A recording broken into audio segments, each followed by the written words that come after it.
গত ৬ বছরে এসএসসি ও সমমানের পরীক্ষায় পাশের হার ধারাবাহিকভাবে কমেছে। ২০২১ সালে যেখানে গড় পাশের হার ছিল ৯৩.৫৮%, ২০২৬ সালে তা নেমে এসেছে ৬২.২৫%। অর্থাৎ ৬ বছরের ব্যবধানে পাশের হার কমেছে ৩১.৩৩%। পাশের হার কমার কারণে একাদশ শ্রেণীতে ভর্তি পরিস্থিতি কি হতে পারে, এর সঙ্গে শিক্ষার মানের কোনো সম্পর্ক রয়েছে কিনা, এসব বিষয়ে কথা বলতে টিবিএস পডকাস্টে যোগ দিয়েছেন ঢাকা বিশ্ববিদ্যালয়ের শিক্ষা গবেষণা ইনস্টিটিউটের পরিচালক অধ্যাপক হোসনে আরা বেগম। আপনাকে স্বাগত জানাচ্ছি আমাদের টিবিএস পডকাস্টে। জি, থ্যাংক ইউ। আসসালামু আলাইকুম। জি, আমি আপনার কাছে একটু জানতে চাচ্ছি, যেহেতু আপনারা শিক্ষা গবেষণা নিয়ে কাজ করেন, আমরা এই যে পাশের হার যে কমে যাওয়া এই ট্রেন্ডটা, এটা কারণটা কি? আপনাদের অবজারভেশন বা গবেষণা কি বলছে? কারণটা তো আসলে এখন যদি বলেন ওইভাবে আমরা রিসার্চ বেসড এভিডেন্স আপনাদেরকে দিতে পারবো না, বাট ইনস্ট্যান্টলি একটা অনুমান আমরা করতে পারি। মেবি এটা হচ্ছে যে যেভাবে মার্কিং হওয়ার কথা, পরীক্ষার প্রশ্ন যেভাবে হয়েছে, যেভাবে স্কোরিং হওয়ার কথা, হয়তোবা দীর্ঘদিন আমরা এটা থেকে বঞ্চিত ছিলাম। সম্ভবত ওই কারণেই এটার একটা ফলাফল আমরা দেখতে পাচ্ছি আর কি। একটা কারণ হতে পারে, মানে এটা বলতে চাচ্ছি আর কি। আর দেয়ার আর মেনি রিজনস, তাই না? এগুলো তো আমরা দীর্ঘদিন যাবত জানি। এটা অন্য কারণও হতে পারে, বিশেষ করে আপনার এই যে সিচুয়েশন, বিশেষ করে শিক্ষার্থীদের জন্য যে এনভায়রনমেন্ট, এই এনভায়রনমেন্টটা ধরেন ওদের পড়াশোনার জন্য যেভাবে একটা অ্যাপ্রোপ্রিয়েট এনভায়রনমেন্ট দরকার, সেই এনভায়রনমেন্ট কিছুটা ডিসরাপ্টেড তো হয়েছে, নানা কারণে হয়েছে। আমাদের এর আগে ছিল কোভিড, এবং তারপরে হচ্ছে আমাদের যে জুলাই যুদ্ধ সেটা, এবং এর কারণে নানা কারণে স্টুডেন্টরা নানান ভাবে তাদের থেকে মানে পড়াশোনার যে একটা ধারাবাহিকতা, সেটা থেকে তারা ডিসরাপ্টেড হয়েছে। সুতরাং সেগুলো একটা বিষয় হতে পারে। এছাড়াও ধরেন আদার কারণ হতে পারে, যেমন আমরা যেগুলো নিয়ে হয়তো সবসময় দেখি যে গবেষণায় আসে, স্টুডেন্টদেরকে রেগুলার বেসিসে সাপোর্ট দেওয়া, তাদেরকে পড়াশোনার জন্য যে সাপোর্টটা তার ব্যক্তিগত পর্যায়ে হতে পারে, পারিবারিক পর্যায়ে হতে পারে, স্কুল পর্যায়ে হতে পারে।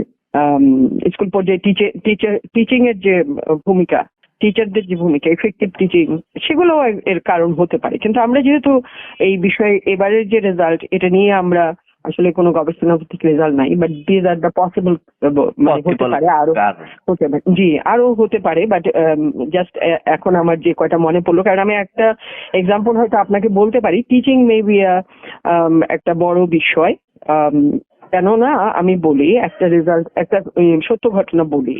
আমাদের একটা স্কুলে এবার স্কুল কাম কলেজ আর কি, তো টেস্টের যে রেজাল্ট, আগে যেটা হতো টেস্টের রেজাল্টের উপর ভিত্তি করেই কিন্তু স্টুডেন্টদেরকে বোর্ডে পাঠানো হতো, হ্যাঁ, যেটা হয় আর কি যে ফাইনাল পরীক্ষার আগে। একটি স্কুলে টেস্টের রেজাল্টের পরে 3টি স্টুডেন্টের বাবা মা এসে অলমোস্ট পায়ে ধরার মতো প্রিন্সিপালের যে আমার বাচ্চাকে পাস করান, এবং এই কথাও মেনশন করেছে তারা আত্মহত্যা করবে, এরকম কিছু।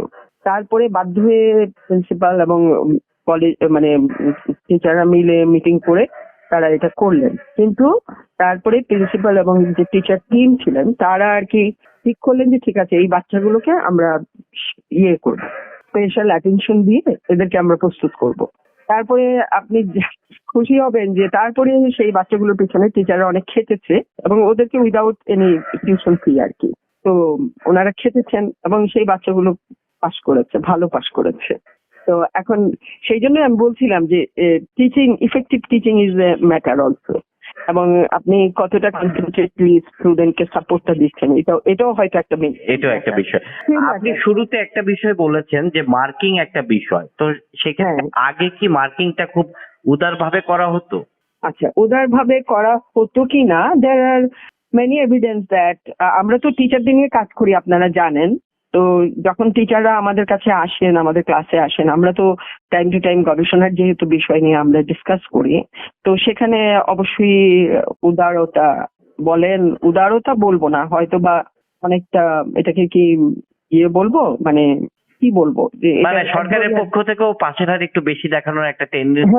হ্যাঁ, এই ধরনের একটা প্রবণতা আর কি, যে ইনডাইরেক্টলি যে তো আপনারা যখন খাতাটা দেখবেন একটু ইজিলি দেখবেন, একটু মার্কস দিয়ে দেবেন। তো এইটা তো আসলে একটা জাতির জন্য একটা ডিজাস্টার, তাই না? আপনি এই ধরনের কথাও আছে। তো সেই অর্থে আমি এটা বলতে চেয়েছিলাম যে হয়তোবা এবার সেই রকম ঘটনাগুলো ঘটেনি, তেমন ঘটেনি হয়তোবা তারই প্রতিফলন আমরা এটা দেখছি। হয়তোবা অরিজিনালি এরকমই হয়েছে, কিন্তু এটা যে এখনকার রেজাল্ট বা দীর্ঘ সময় এটাই থাকতো আমি এটা বলছি না, বাট এটা পেছনে কি কারণগুলো সেগুলো আছে আমরা জানি, ওগুলো বাস্তব জীবনে অনেক ঘটে, কিন্তু এগুলো নিয়ে আসলে রিসার্চ বেসড কাজ না হলে এটা আসলে ওভারকাম করা এটা দুঃখজনক, অবশ্যই দুঃখজনক।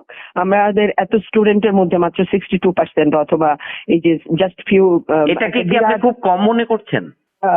এটা তো অবশ্যই আমরা চাইবো না। আমার যা স্টুডেন্টকে আমি পাঠাচ্ছি, আমি তো যোগ্য করেই পাঠাচ্ছি, তাই না, বোর্ডের পরীক্ষায়। তাহলে সে পাশ করবে না কেন, তাই না? তাহলে নিশ্চয়ই এই আমাদের প্রসেসের মধ্যে হয়তো বা সমস্যা আছে। তাহলে এতগুলো ফেল করছে মানে তো ওদেরকে ফেল করিয়ে দেওয়া হয়নি, তাদের নিশ্চয়ই কোনো গ্যাপ আছে, ঘাটতি ছিল, তারপরে সেটা হয়েছে। অবশ্যই এখানে এটা একটা বিষয়। আরেকটা বিষয় আছে যে মেবি এটা একটা সুদূর প্রসারী গবেষণার বিষয়। আপনার টাইপস অফ কোয়েশ্চেন, কিভাবে আমরা কোয়েশ্চেন গুলো তৈরি করেছি এবং কিভাবে আমরা টিচিং করছি, was there an alignment between the question and the teaching learning process and also the assessment system, তাই না? এগুলোও তো বিষয় আছে, এগুলো তো গবেষণার বিষয়, যদিও আমরা এগুলোর প্রতি হয়তোবা সেভাবে দেখি না, কিন্তু ওগুলো দেখা উচিত। আসলে যে কোনো একটা রেজাল্ট হয়ে যাওয়ার পর, ন্যাশনাল লেভেল রেজাল্ট হয়ে যাওয়ার পর এগুলো আসলে দেখার বিষয় আমাদের। আরেকটা বিষয় যদি একটু আপনার কাছে জানতে চাই, আমরা দেখছি যে অনেক প্রতিষ্ঠান একবারে 100% জিপিএ 5 পেয়েছে, আবার অনেক প্রতিষ্ঠানে শতভাগ ফেল করেছে। এই সংখ্যাটা আমরা বিপরীত চিত্রটা দেখতে পাচ্ছি। তো সেক্ষেত্রে আসলে এই জায়গাটার আসলে বিশেষ করে যেসব প্রতিষ্ঠানে শতভাগ ফেল করেছে, সেসব প্রতিষ্ঠানগুলো আসলে আবার কিভাবে টিকে থাকে বা সেগুলো ডেভেলপমেন্টের জায়গাটা কি? অবশ্যই এটা দেখার বিষয়, এটা খতিয়ে দেখতে হবে। আমি বলি, আমি একটা প্রতিষ্ঠানের কথা বলেছি, নামটা মেনশন করি নাই, কিন্তু ওনাদের যেমন একটা পারসিস্টেন্স আছে ওনাদের চেষ্টার মধ্যে, এফোর্টের মধ্যে, যে ওনারা বেটার ইয়েতে যেতে চায়। ওনাদের ধরেন 5 years ব্যাক তাদের এক ধরনের রেজাল্ট ছিল, তারপরে মাঝখানে এটা ডিক্লাইন করেছিল, তারপরে ওনারা ওইটার প্রতি আবার মনোযোগ দিয়ে সেটাকে ইমপ্রুভ করেছেন। এবার ওনাদের এসছে 97%, হ্যাঁ, অলমোস্ট 98%। তো এটা তো খুবই, মানে ধরেন যে আমি বলবো যে যেহেতু ওই প্রতিষ্ঠানটা আমরা মানে আমাদের ইয়ের মধ্যে আছে, সেই জন্য আমি আপনাকে এই তথ্যগুলো বলতে পারছি, কিন্তু সবগুলো প্রতিষ্ঠানের ব্যাপারে তো আমার এই ধারণা নেই। সুতরাং যে প্রতিষ্ঠানে শতভাগ ইয়ে করে, তো এটা তো অবভিয়াসলি এটা বুঝতে হবে যে অবভিয়াসলি বিরাট ধরনের মানে আমাদের ভুল আছে কোথাও, যে এই ধরনের প্রতিষ্ঠানকে আমরা তারা যখন স্কুল ইয়েতে বোর্ডের স্টুডেন্ট পাঠাচ্ছে, তাহলে এই প্রতিষ্ঠানগুলো আসলে টিকে আছে কিভাবে, তাই না? তাহলে এদের কোয়ালিটি বা এদের যে টিচিং ফোর্স এবং এনাদের যে সিস্টেম, এর মধ্যে বিরাট ঘাপলা তো কোথাও আছে, কিন্তু সেটা আসলে বের করা উচিত। আরেকটা বিষয় যদি একটু জানতে চাই, সেটা হচ্ছে যে এবার তো পাশের হার কম, সেক্ষেত্রে কি একাদশ শ্রেণীতে ভর্তির ক্ষেত্রে যুদ্ধটা অনেকটা কমে গেল? যুদ্ধটা কমতে পারে হয়তো বা। এখন তো ধরেন আমাদের যে কলেজগুলো, ওগুলোর যে সিট সংখ্যা, তারা হয়তো সেভাবেই সিট সংখ্যা রেখেছে, হয়তো সেই হিসেবে হয়তো কিছু কমে যাবে, সেইটা হতে পারে। কিন্তু আসলে কম বেশি তো নির্ভর করে আপনি আসলে কতজন স্টুডেন্টকে আপনি অ্যাকোমোডেট করতে চান এবং সেই অনুসারে কতজন আসতে পারবে সেটার উপর। এখন এই অ্যাকোমোডেট কতজনকে আপনি নিবেন, এটাও কিন্তু একটা বিষয়, এটাও কোয়ালিটির একটা বিষয়, যে আপনি আসলে এই লার্জ নাম্বার অফ স্টুডেন্ট ভর্তি করবেন কিন্তু পাশ করলো মাত্র অল্প কিছু জন, তাই এটাও একটা বিষয়। কিন্তু সুতরাং এটা হতে পারে যে আপনার কিছুটা চাপ কমতে পারে যে ভর্তির যুদ্ধ, কিন্তু ভালো কলেজগুলোতে তো হয়তো বা এই যুদ্ধটা কমবে না আমার ধারণা। এই যে পাশের হার বৃদ্ধি বা হ্রাস, এটা কি শিক্ষার মান বৃদ্ধি বা হ্রাসের সাথে কোনো সম্পর্ক আছে? এটা তো একটা ইন্ডিকেটর, পাশের হারটা কমে যাওয়া একটা ইন্ডিকেটর অবশ্যই, যে পাশের সংখ্যা কমছে আপনার, তাই না?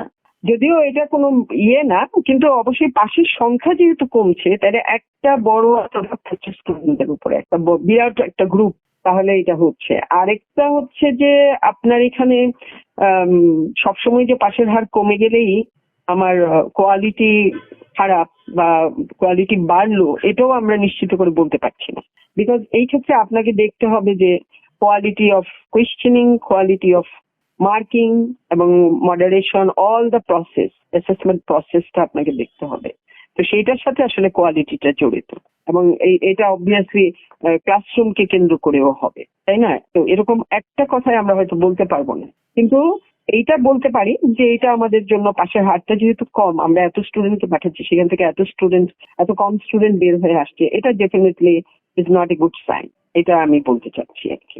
হ্যাঁ, আপনার কাছে একটা শেষ বিষয়, তো সেক্ষেত্রে পাশের হার বৃদ্ধি এবং শিক্ষার মানটিকেও ধরে রাখার ক্ষেত্রে আসলে করণীয় কি? এইটা তো ধরেন, হ্যাঁ, আপনি যেটা বলেছেন, পাশের হার বাড়াতে হলে আমার স্টুডেন্টের প্রতি মনোযোগ দিতে হবে, এটা হলো বিষয়। যে যারা কেন ফেল করলো এই জায়গাটা আমার একটু গবেষণাও করা দরকার, অবশ্যই আমাকে একটু ডাটা কালেকশন করতে হবে, অবশ্যই স্টুডেন্টের প্রতি মনোযোগ দিতে হবে, এটা বিষয়। আর কোয়ালিটির জন্য তো অবশ্যই অল থিংস, এখানে সবকিছুই আসবে, কোয়েশ্চেনিং, তারপরে মডারেশন প্রসেস, অ্যান্ড অবশ্যই স্কোরিং প্রসেস অলসো, মানে আমার টিচাররা যারা খাতা মূল্যায়ন করে, এই সবগুলোতেই কিন্তু প্রপারলি দেখতে হবে, দেখেই তারপরে আপনাকে হয়তোবা quality and also classroom teaching learning process, সেটাও আমার এটার সাথে অ্যালাইন করে কিনা। আমার তো ন্যাশনাল কারিকুলাম আছে, হ্যাঁ, কারিকুলামে আমার অবজেক্টিভ গুলো সেট করা আছে, তো ওই অবজেক্টিভের সাথে ম্যাচ করে যাচ্ছে কিনা সেগুলো একটু দেখতে হবে, না দেখলে আসলে রিসার্চ বেসড না হলে ওই যে আমরা যেটা বললাম না, আমরা বেশ কিছু মোটা দাগের ডিসিশন নিয়ে নিতে পারি, মোটা দাগের কিছু কথাবার্তা বলতে পারি, এগুলো বলা যায়, এগুলো হয়তো কিছু কিছু জিনিস আপনাকে সাময়িকভাবে একটা রিলিফ দিবে, কিন্তু আসলে আমরা যদি লং রানে আমরা কোয়ালিটিও চাই এবং পাশে আমার সব স্টুডেন্টকে বেনিফিটেডও করতে চাই, তাহলে অবশ্যই এখানে আমার একটু গবেষণা করতে হবে, তারপরে আমাদের আগাতে হবে। যদিও অনেক গবেষণার ফল অলরেডি আছে আমাদের কাছে, কিন্তু সেগুলোও তো আসলে অ্যাড্রেস করা হয় না। গবেষণার যে সমস্ত গবেষণা হয় আমাদের স্টুডেন্টরা করে এবং অন্যান্য রিসার্চ অর্গানাইজেশন গুলো যে গবেষণাগুলো বলে, সেগুলো তো অ্যাড্রেস করা হয় না, আসলে ওইভাবে যায় না, দুটোই হবে, হয় না এবং যায় না এই ধরনের।